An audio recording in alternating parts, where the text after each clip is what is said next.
My 75th birthday fell on a Tuesday. My son called at 9:47 that evening. I remember the time because I'd already turned off the kitchen light and was sitting in the dark with a cup of tea going cold in my hands. He wished me happy birthday in the tone you'd use to confirm a dentist appointment. 43 seconds. I counted later, after I hung up, because that's the kind of thing you do when you have too much quiet and not enough answers. 3 weeks before that call, I found out what he'd done for his father-in-law's retirement party. He'd rented out the private dining room at Canoe. You know, the one on the 54th floor of the TD Tower, downtown Toronto, the kind of place where the sommelier knows your name before you sit down. He flew in his wife's 2 brothers from Vancouver and Calgary. He arranged a car service. He commissioned a custom photo book, leather-bound, printed on thick paper that probably cost more per page than my monthly hydro bill. His wife told my daughter-in-law about it over the phone, and my daughter-in-law mentioned it to me without thinking. The way people share news they assume is harmless. The total, from what I pieced together later, somewhere between $18,000 and $20,000. What did he give me for my 75th? A gift card. Tim Hortons. $25. He left it on the kitchen table when he stopped by for 20 minutes the afternoon before my birthday. He didn't stay for dinner. He said he had to get back for something with the kids. But when I asked which kid, there was a pause that lasted just long enough to tell me he hadn't thought that far ahead. I didn't say anything about the gift card. I thanked him. I put it in the junk drawer next to the expired coupons and the twist ties I've been saving since 1987. Then I went back to making my own birthday dinner. I'm 68 years retired now. No, that's wrong. I retired at 68. I'm 75. Numbers start sliding when you've been living alone long enough. My wife passed 6 years ago. Pancreatic. 11 weeks from diagnosis to the end, which is not enough time to say anything you need to say, but also somehow too much time, because you spend most of it trying to be strong, and then you're standing at a graveside in November, wondering why you wasted those 11 weeks being strong. After she was gone, my son helped me for about 4 months. He came by on weekends. He drove me to appointments. And then, gradually, the weekends became every other weekend, and then once a month, and then phone calls, and then less than that. I understood it. He had his life. His wife's family lives 20 minutes from their house in Oakville. Her parents are over there twice a week. They go to the cottage together in August. That's a different kind of proximity, and I don't begrudge him the warmth of it. I just didn't expect to become optional quite so quickly. I worked for 31 years as a machinist at a manufacturing plant outside Hamilton. Shift work, mostly. My hands show it. My lower back shows it. When my son was finishing his engineering degree at McMaster, I picked up a second job on weekends doing deliveries, so he wouldn't have to touch his student loan more than necessary. He graduated with $40,000 less debt than most of his classmates. He's never mentioned it, which is fine. I didn't do it for the acknowledgement. I did it because that's what you do. His father-in-law is a retired financial advisor. Nice man, from what I know of him. Owns a house in Oakville outright. Has a place in Florida he goes to from January through March. Drives a car that I couldn't tell you the name of because I don't follow those things. But my neighbor whistled when he saw it in my driveway at Christmas 2 years ago. He doesn't need anything. That's not a criticism. It's just a fact. And my son spent $20,000 celebrating him. I'm not going to pretend that didn't land somewhere deep and stay there. The week after my birthday, I had a routine appointment with my GP, Dr. Pertintek, OK4, who's been my doctor since she took over the practice from old Dr. Hennessy about 12 years back. She's thorough and direct, and she doesn't let me get away with vague answers. She asked how I was sleeping. I said, fine. She looked at me the way she does. I said, not great. She asked what was on my mind, and I said, family things. And she nodded and wrote something down and told me to come back in 6 weeks. On the drive home, I stopped at the gas station on Barton Street, and I scratched a lottery ticket I'd bought the week before and forgotten about in my coat pocket, the kind of forgetting that happens when days start to blur together. I scratched the ticket standing beside my car in the parking lot with my coat unzipped, because I'd been too distracted to do it up properly. $47,000. I stood there for a long time, long enough that a woman pulling in for gas asked if I was all right.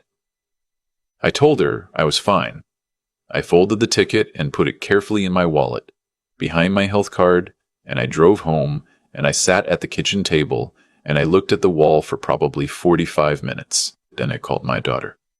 My daughter lives in Halifax. She moved there 15 years ago for work and stayed for love. She married a man named Phelan, who builds custom furniture and makes her laugh, and shovels the driveway without being asked. She calls me every Sunday morning before 10 o'clock. She's called every Sunday morning for 15 years, through job changes and moves, and a miscarriage she told me about on the phone, crying while her husband sat beside her, and I sat in my kitchen in Hamilton crying too, which is the closest I've felt to my wife in the years since she died. My daughter got her mother's instincts and her father's stubbornness, which is a difficult combination, and also the best one. I told her about the ticket. She didn't make a sound for a moment. Then she said, Dad, are you sitting down? I told her I was sitting down. She said, What are you going to do? And I said, I'm going to figure it out. What I didn't tell her right away was that the ticket wasn't the only thing I'd been sitting with. About 10 days earlier, going through some papers in the filing cabinet, the one in the spare room that my wife organized meticulously and I've been maintaining out of a kind of loyalty to her system, I found something that didn't belong there. A document. Printed, not handwritten. Several pages. It had my name on it as a co-signer. I didn't remember signing it. I read it 3 times. It was a loan agreement, the kind used in private lending arrangements, formatted to look official. My name, my address, my signature, or something that looked enough like my signature to be uncomfortable. The loan was for a significant amount. The other party listed was a numbered company I didn't recognize. The date on it was from 4 years ago, when my son had been helping me manage some paperwork after my wife died, and I wasn't in any state to be reading documents carefully. I called my neighbor Wendell, who spent 30 years as a paralegal before he retired. He came over that evening, read through the documents at my kitchen table, and didn't say anything for a while. Then he said, You need to talk to a lawyer before you do anything else. I said, Is it what I think it is? He said, I don't know what you think it is. I said, I think someone used my name. He was quiet again.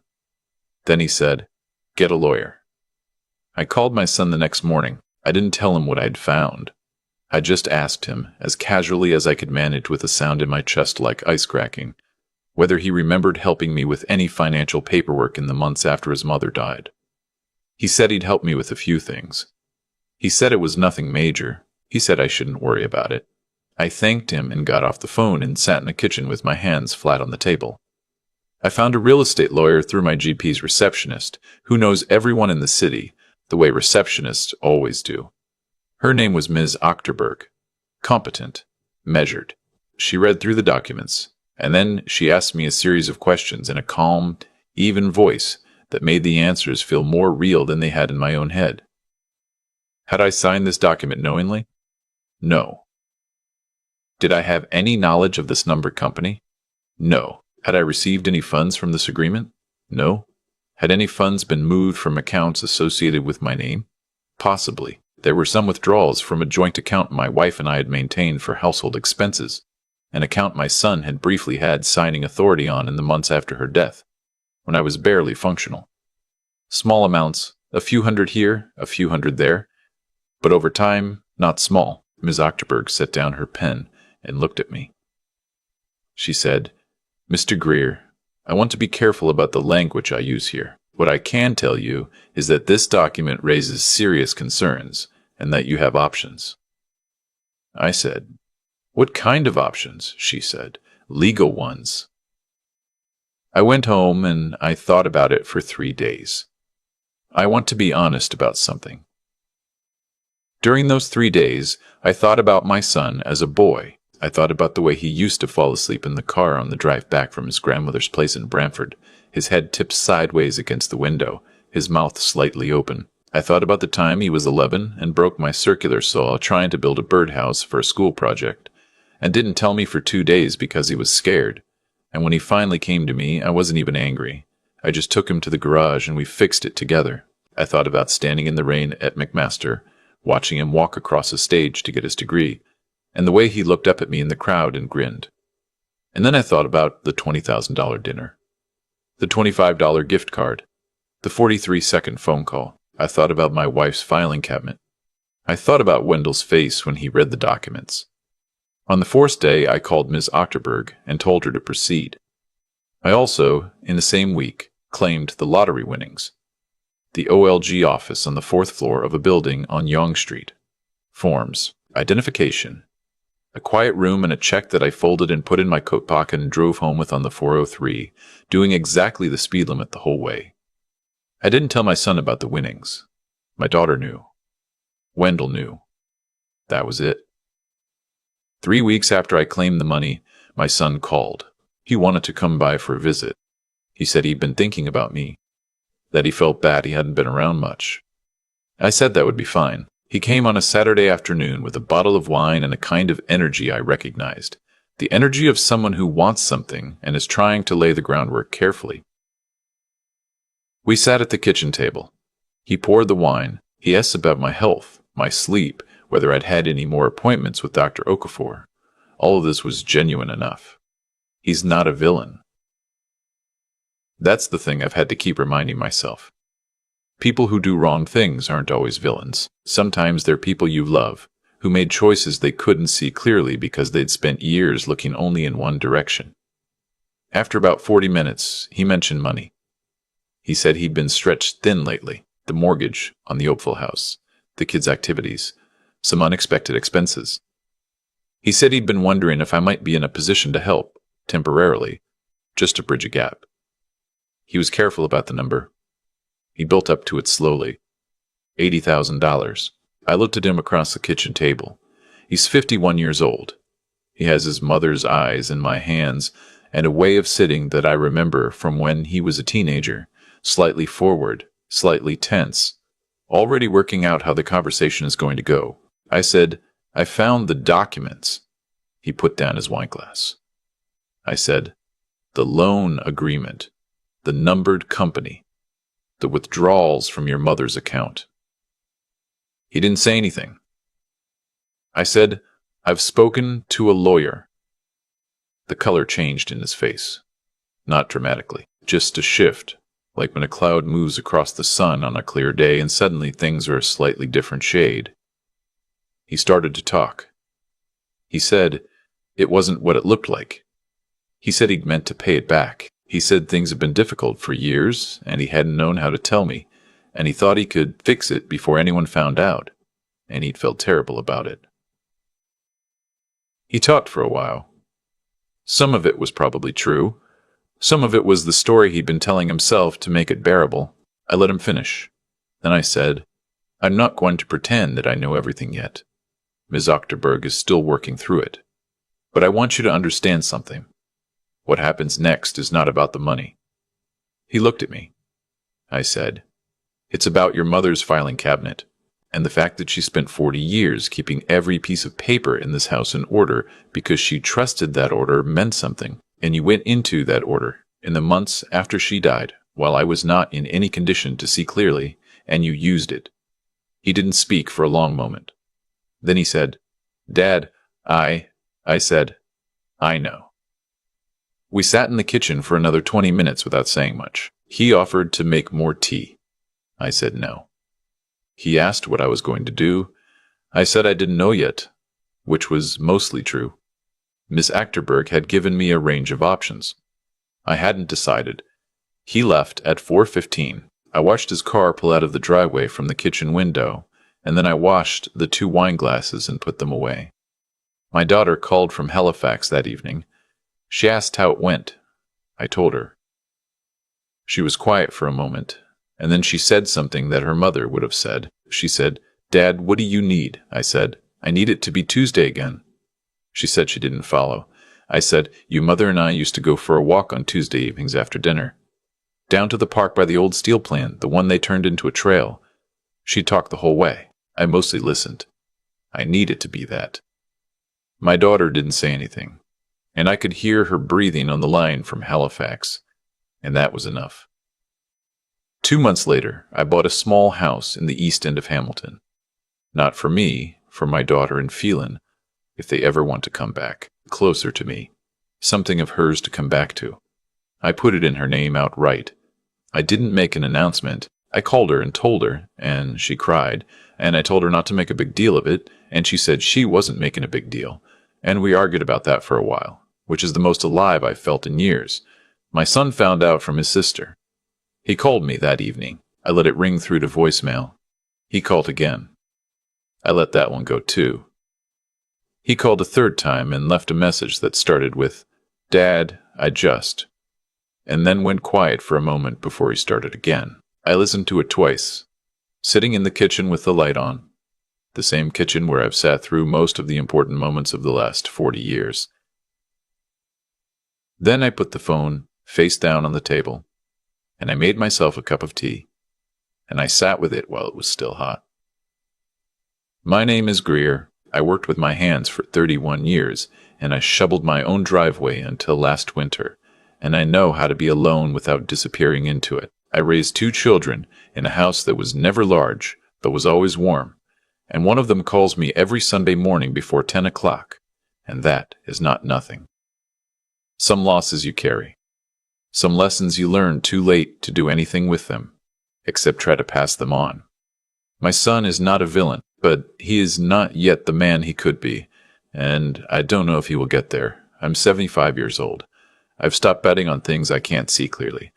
What I know is this: your mother's filing cabinet was her gift to you. It was order, in a world that will do everything it can to take that from you. And you went into it when I couldn't watch. I don't know if that can be undone. But I know what Tuesday evenings used to feel like. Walking down to the old trail with your mother while she talked and I listened. And I know that I can still feel it, if I'm quiet enough. That has to be worth something. I've been thinking about what it actually means when someone shows you who they are, and you already love them too much to see it clearly. My son didn't become the person who forged my signature overnight. That's the part I've had to sit with. It happened in increments.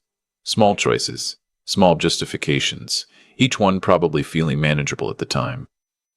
He told himself a story that made it survivable. Most people who do wrong things do. It's not that they're monsters. It's that they're ordinary, and ordinary people are capable of extraordinary failures when the conditions are right and nobody's watching. I was not watching. I was grieving. And he knew that. That's the part that took me longest to say out loud, even just to myself in the kitchen with the light on at 11 o'clock at night. He didn't make a mistake in a moment of panic. He made a calculation. And the calculation included the fact that I was not in any condition to notice what I've come to understand, not as any kind of comfort, just as a fact, is that our choices compound over time the same way neglect does. You can spend years building something careful and decent. Or you can spend years making small compromises, and either way, by the time you're standing in the middle of it, it's become something much larger than any single decision. My son spent years looking at his wife's family and measuring the distance between what they had and what he had. And somewhere in that measuring, he decided that distance was my fault. I don't know that for certain, but it's the only explanation that makes sense to me, and here's what I know about that kind of thinking. It doesn't lead anywhere. You can resent what you didn't receive until the resentment fills every room in your life and there's no space left for anything that might actually help you. Intelligence isn't just about knowing things. It's about being honest enough to look at yourself without flinching. My son is a smart man, but he hasn't learned yet that intelligence without honesty is just a better tool for deceiving yourself. I think about Wendell sitting at my kitchen table reading those documents, quiet, methodical, not rushing to conclusions. That's the kind of steadiness that comes from decades of paying attention to what's real. And I think about my daughter calling every Sunday morning from Halifax, no matter what. Not because she has to, but because she decided that's the kind of person she wants to be. That decision, made small and consistently, is its own kind of character. The $47,000 changed nothing important and everything practical. I didn't buy anything for myself that I couldn't have bought before. What I did was put something in my daughter's name. Something solid, something she could come back to. not because she needed the money, but because I wanted her to have proof in the form of a deed and an address that someone in her life had been paying attention all along. My son called. I didn't answer.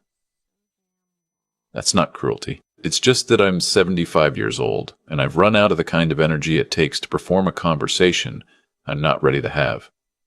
When I'm ready, I'll pick up. Or I won't. Either way, it will be my choice. Made in my own time, in my own kitchen. That's not revenge. That's just what it looks like when you finally stop apologizing for taking up space.